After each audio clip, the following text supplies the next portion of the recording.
I want to just throw this thing and see what happens with it, because it feels like this would hurt something. Like this, I could smash through a window or something. But I won't let the intrusive thoughts win.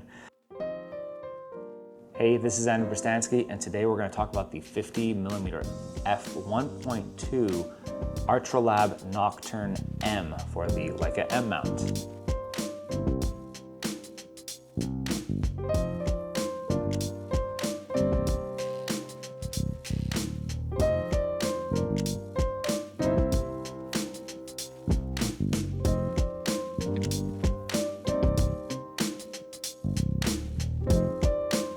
So I'd like to thank Ultralab for supplying a lens for this review. I've really got the chance to put it through its paces and test it out. I've shot weddings with it, street photography with it, taken it to New York City, taken it pretty much with me wherever I could. And I've finally come around to gathering my thoughts and sharing them with you guys. So let's talk about it. The lens itself is a wonderful, beefy lens. This thing weighs at over 760 grams. It is just a tank. It's as if you told me to recreate a 51.2 Noctilux. It's exactly the spec sheet that I would have done. It's all brass. It's got a focusing tab on it. It's got the scallop focusing ring as well. It's just a beautiful lens to use. It's even got little indentations for you to code the lens yourself. So you could just take a marker and put your Noctilux 51.2 coding on this thing and have it read on your digital Leicas. Freaking cool. The lens is just a joy to handle. Everything's smooth and precise, and it just feels like it was milled from solid brass, because that's exactly what it is. It is a wonderful thing to hold. The accessories that it comes with, you get this beautiful metal hood that feels like it's brass as well. You've got this metal cap that also feels like it's brass, and it threads onto the lens itself. The lens comes in this plastic presentation box, case like you would plastic Leica lenses in. It just feels like a wonderful homage to your classic Leica 50 Noctiluxes. And unlike the 50 Noctilux, this thing goes down to 0.7 meters, which is really awesome, because those 1 meter minimum focusing distances really do get in the way, and you get to exploit that fast aperture even more when you get closer to your subject. So really welcome spec sheet on this lens, and it is really cool. So it weighs a ton. It weighs more than the Leica bodies that you're gonna put it on. It weighs 2 times the amount that this 50 Sumilux weighs, but it just adds to the experience, because this lens is not a lens that you're gonna take out every single day. I mean, you could, but it feels like an occasion every single time you use it. This feels like a premium quality product, and you're not paying the $20,000 or whatever it is that the 51.2 Noctilux costs when it's in brass. So pretty cool that you can get this, and it really does the part. It renders so much like a Leica lens. So it's a 8-element in 6 groups lens design. It's got 11 aperture blades. The aperture itself stops down in full stop indentations, but from 1.2 to 1.4, obviously that's not a stop. So from 1.4 to f2, 2 to 2.8, everything else is full stops. But from 1.2 to 1.4, obviously you got to stop. I didn't really see much of a difference between stopping the lens down from 1.2 to 1.4. It's just kind of like a flex to say that this thing opens on beyond that. But optically speaking, it's a charmer. Because you have such few elements in it, I don't even think there's an spherical element in this lens design. You get just a classic overall rendering lens. The sharpness is actually pretty decent. At 1.2, it's pretty soft, especially as you get closer to your subjects, but at medium distances, it's actually very tolerable. 1.4, still pretty soft. I had a kind of hard time differentiating when I would shoot it at 1.2 to 1.4, because it seems pretty minute. You just get a little bit more shallow depth of field. I really had a hard time trying to quantify my findings with this lens, because whenever I would go to scrutinize the images, I just felt like I was doing this lens an injustice, because this isn't the kind of lens that you buy to, check your spec sheet off for your image quality, that is. It's just a fun lens to use, and you're looking at the rendering and basically the draw of the lens when you're buying a lens like this. And I can say that this lens renders wonderfully. The colors are nice, the bokeh is actually really pleasing. the overall feel of all the images feels very classic, very like-alike, lots of micro contrast. The coatings are nice on it.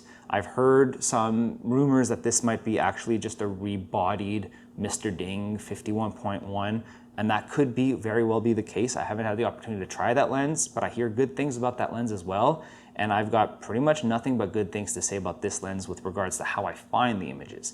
Obviously, when I'm going to start, scrutinizing the images on tests, yeah, it's going to fall apart. At the minimum focusing distance of 0.7 meters, you're not going to get the sharpest imagery. In fact, I find that this lens does what a lot of fast aperture lenses do at their minimum focusing distances, just like what I found with the TT Artisan 0.95. The lens itself is actually projecting the contrast separate to the optical sharpness, right? So when I'm focusing on the clock, for instance, I noticed that I had the option pretty much when I was focusing with my A7R5 at 60 megapixels to select either focusing with the contrast or with the optical sharpness. So the lens itself will show you that the writing on the clock face is sharper, optically speaking, but then you'll see as you focus a little bit more, the contrast is stronger. At medium distances, I didn't find that was the case, and when I was using the lens out and about, never really was an issue. It's just a lens that you buy to just have fun with, honestly. Every time I use this lens, it just feels like it's an occasion to take out, right? It's an occasion to use it.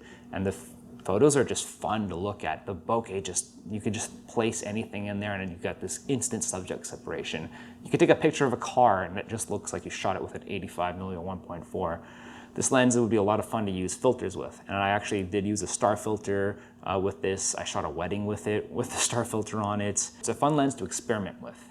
And using it for weddings is like cheating. It's just so cool to be able to just play with such a cool lens like this.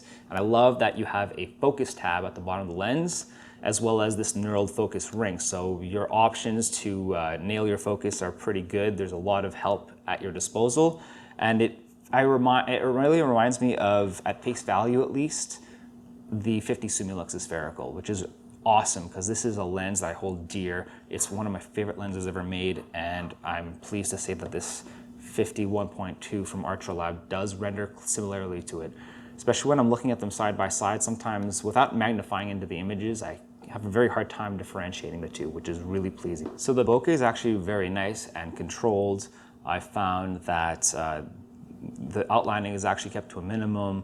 The optical vignetting is there, especially when you get towards the edges. The bokeh balls can be a little bit squared off. There's coma, there's astigmatism towards the edges, especially at 1.2, but those are things that just add to the charm of the lens, and that's why I really don't want to scrutinize this lens that much, because it detracts from just the overall experience, because those are things I expect to happen with a fast, classic lens like this.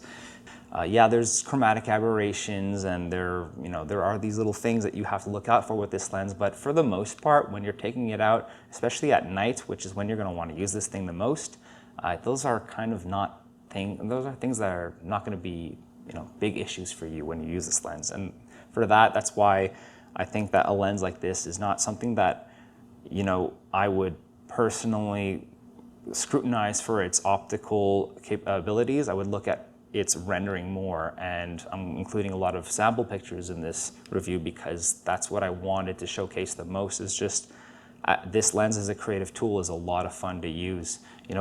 How many times can you go and do street photography in New York City with a 1.2 lens and get pictures that you're actually proud of?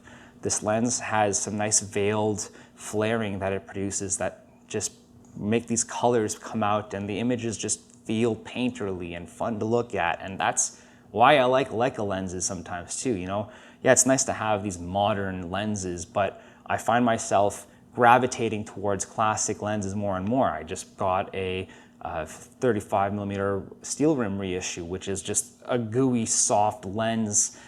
When I compare it to my 35 Summicron, for instance, you can really see the differences. And even this 50mm Summilux here, I would take it over the Apo Summicron just because I like having a little bit of that character to my imagery, and this lens is full of that, and that's really where this lens shines. It's not overly sharp, so it's great for skin. and shooting portraits with it is a blast and actually a breeze because of the fact that you have the focus tab and that focus ring here to, you know, assist you better. Really cool lens to use, and I'm really happy that Archrolab wanted to collaborate with me on this because this lens is really, really nice, and I'm very happy to share my results with you. And to that, I say, if you're looking for a fast 50mm lens, and you're not gonna go for like a Voigtlander or a TT Artisans or something like that, or even the Lens Light Lab that came out, I think this is actually a really nice alternative because the rendering of it is beautiful. The weight and the experience is just really nice, and it's cool to see a lens manufacturer make a lens that's so well built, because that was my biggest concern when I first got the lens, or when I was talking with them, is okay, let's see how this thing, you know, fares, because I've tested many lenses, especially from new lens manufacturers, and sometimes I've been pretty disappointed, I won't lie to you. I have nothing to complain about with this lens, and that's rare. This lens is, like, with regards to the build, it just feels like a tank. It feels like a cannonball. I know they're releasing some new mounts for this lens as well. Adapting it on other systems has been a lot of fun. It's pretty front heavy on a Leica M. I like to use it with a thumbs up grip on my M10s because it's just freaking heavy. So yeah, that's pretty much it. It's been a fun lens to use. If you want to try one out, I highly recommend it. And I'd like to thank Archrolab once again for supplying the lens here. If you guys want to check them out, I'll drop a link in the description below. And thank you guys for watching, and I'll see you guys in the next video.